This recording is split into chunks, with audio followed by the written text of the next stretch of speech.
Coucou tout le monde.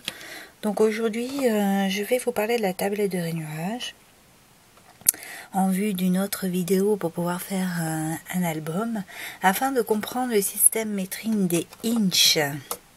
Voilà, parce qu'il existe donc plusieurs tablettes, celles qui sont mesurées en centimètres et celles qui sont mesurées en inches. Pour ma part, je regarde énormément de vidéos américaines, donc c'est vrai que je préfère avoir ces mesures-là pour pouvoir ne pas avoir à convertir en fait en centimètres. C'est tout bête, c'est juste que je suis feignante et que j'ai pas envie de m'embêter. Donc j'ai choisi une tablette en inch. Mais sachez qu'il en existe aussi en centimètres pour celles qui font tous leurs projets. En centimètres. Voilà, donc chaque tablette est munie d'un petit plioir parce qu'en fait ce sont des rainures incurvées dans lesquelles vous pouvez passer votre plioir et faire un marquage afin de plier vos papiers, et en fait c'est droit. Moi j'ai trouvé ça magique, c'était parce que j'ai un peu du mal, c'est comme pour couper droit, je n'y arrive pas, et tracer droit j'y arrive pas non plus. J'ai beau mettre mes règles et tout, c'est juste la galère. Donc pour moi ça c'était l'outil magique, et encore plus depuis que je fais des mini-albums, parce que on peut ainsi faire tous nos marquages et on gagne du temps. Voilà, donc on revient sur la tablette. Chaque tablette, les grandes, parce qu'il existe des mini, sont divisées en 12 inches. Les mini sont donc en 6. Et cela correspond à une page 30-30 en fait. Ils ont pris la plus grande page pour la plupart des tablettes. Et donc les mini sont en 6 et font des pages 15-15. C'est bien aussi d'en avoir une lorsqu'on fait que des petits projets, notamment pour les reliures. Bon, après, si on peut se permettre, c'est bien, mais pour moi, le principal à avoir, c'est une en 12 inches. Voilà, donc chaque rainure correspond à des inches. Donc ça c'est l'unité de mesure principale qui est sous-mesurée, je ne sais même pas si on dit comme ça, soit en quart, avec 1 quart, 2 quarts, 3 quarts et 4 quarts pour le inch complet, soit en huitième, c'est-à-dire que c'est divisé en 8 traits pour chaque inch. Donc lorsque vous regardez une vidéo, il est important de savoir compter jusqu'à 12 en anglais et de saisir le premier chiffre qui correspond. Je parlerai entre 0 et 1 tout à l'heure, mais la plupart du temps, le premier chiffre correspond au inch. Le inch complet. Le deuxième chiffre correspond au premier chiffre de la sous-division. Et le troisième chiffre correspond soit au huitième, soit au quart. Alors, comment on dit quart en anglais et huitième en anglais? C'est très simple en fait. Un quart se dit quarter, un huitième se dit eight. C'est pas compliqué, hein? Donc, vous avez par exemple 3 inch to 8. 3 inch, donc c'est le 3. To 8. To, c'est 2 traits, donc on compte 1, 2, et le 8, ça veut dire qu'il faut compter juste les traits. 3 inch, 2 quarter, on compte les sous-divisions divisées en quarts. 1, 2, 3, 4. Donc vous avez le premier quart, le deuxième quart, le troisième quart, et le quatrième quart pour former le inch.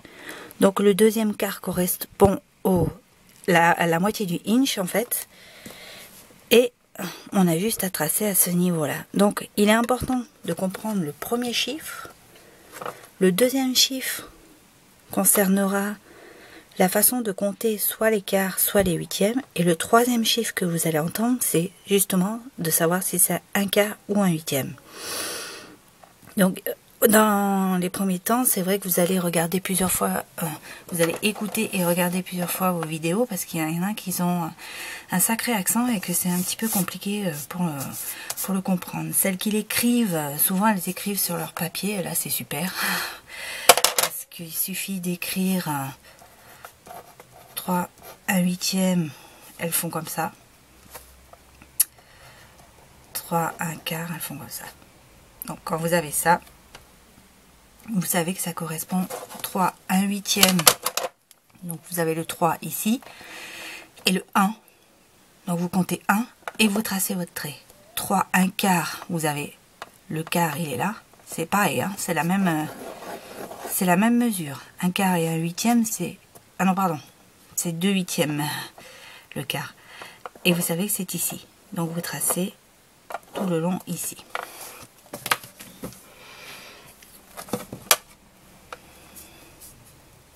Je vais prendre peut-être le stylo, ça va être peut-être plus simple. Donc 3 inches, 1/8, la première petite marque. 3 inches, 1/4, la deuxième petite marque. 3 inches, 3/8, 1, 2, 3, et on trace.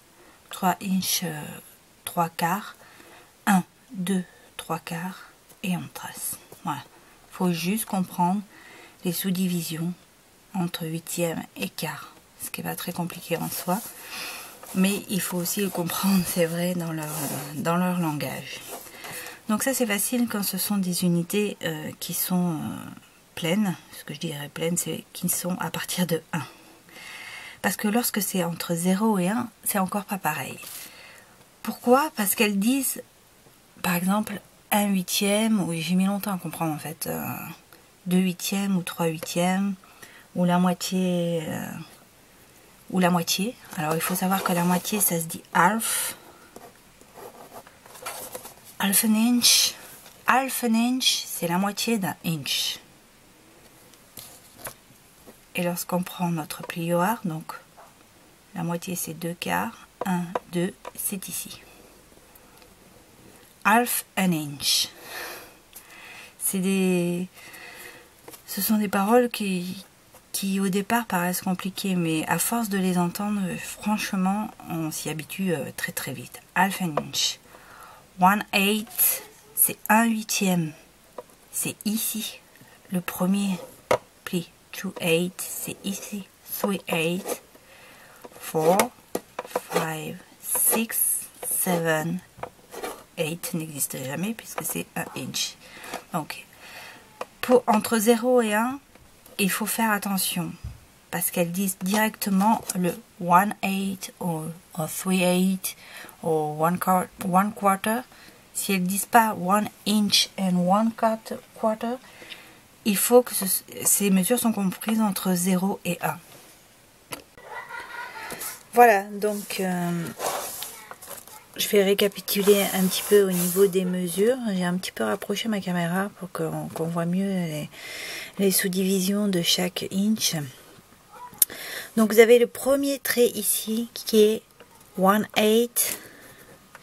Le deuxième trait ici qui est 2/8 et qui correspond aussi à 1/4. Le troisième trait 3/8. Le quatrième trait ici qui est 4/8 qui correspond aussi à 2/4 and an half, la moitié. Ici vous avez 5/8, ici 6/8 qui correspond aussi à 3/4. Ici 7/8 et 8 qui ne se dit jamais, hein. Elles disent 1 inch. Voilà, j'espère que vous avez un peu mieux compris les sous-divisions. Et ça vous servira énormément pour faire les reliures d'albums de mini, parce qu'elles prennent donc souvent pour faire pour tenir les pages, les accordéons là. Comme mesure, c'est donc elle commence souvent en 1 inch 3/4. Donc elle laisse tout ça de marge pour coller. Et ensuite il faut compter 1, 2, 3, 4. 1, 2, 3, 4. 1, 2, 3. 1, 2, 3, 4. 1, 2, 3, 4. Et là, sur mes structures de pages, donc j'essaie de trouver pour vous montrer. Voilà, on voit les marquages là. J'ai pour faire 2 pages, c'est-à-dire, donc déjà quand on fait un marquage comme ça, on plie dans ce sens. La plupart du temps c'est comme ça. Donc voilà. Lorsqu'on veut faire un accordéon pour une page,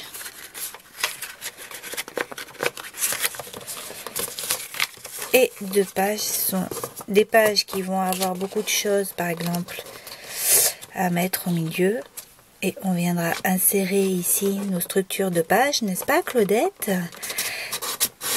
Voici donc c'est ce genre de choses que je fais pour mes mini et donc ce que je ferai pour la prochaine vidéo pour vous montrer donc les systèmes de reliure en accordéon avec les pages que l'on insère à l'intérieur et qui font qu'il y ait une pochette intégrée au milieu. Voilà, bon ben pour la tablette, je pense que je vais m'arrêter là. Je vais vous mettre dans la description de la vidéo, juste en dessous, les liens d'une scrapeuse que j'adore, qui s'appelle Xanero 1, je crois, Xanero 1, qui fait des tutos d'albums de folie. Mais bon, j'avoue qu'ils sont un petit peu longs parce que des fois il y a 18 parties. Mais c'est superbe, quoi. Avec My Sister's Scrappers, je crois que ce sont les deux que je préfère. Après, j'en découvre d'autres tous les jours, mais ces deux-là font partie de mes préférés et elles font beaucoup de tutos super intéressants. Et donc, je vous mettrai les liens de la vidéo qu'elle a faite sur la tablette de rainurage, parce que sur sa deuxième partie, elle explique que l'on peut se préparer comme ça des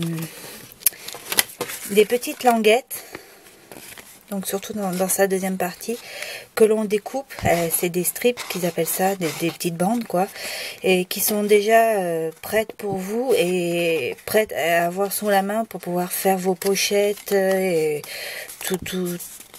vos pochettes pour insérer sur les mini, tout ça, pour l'avoir sous la main. Et elle explique les différentes pochettes que l'on peut avoir avec un petit écart à l'intérieur, toute plate, enfin bref, c'est super intéressant. Donc je vous mets les liens en dessous. Je vais pas refaire la même chose qu'elle puisque c'est elle qui l'a fait. Moi je voulais juste vous transmettre donc ces mesures afin que vous puissiez comprendre justement ces vidéos américaines ou du moins en anglais. Voilà, à bientôt.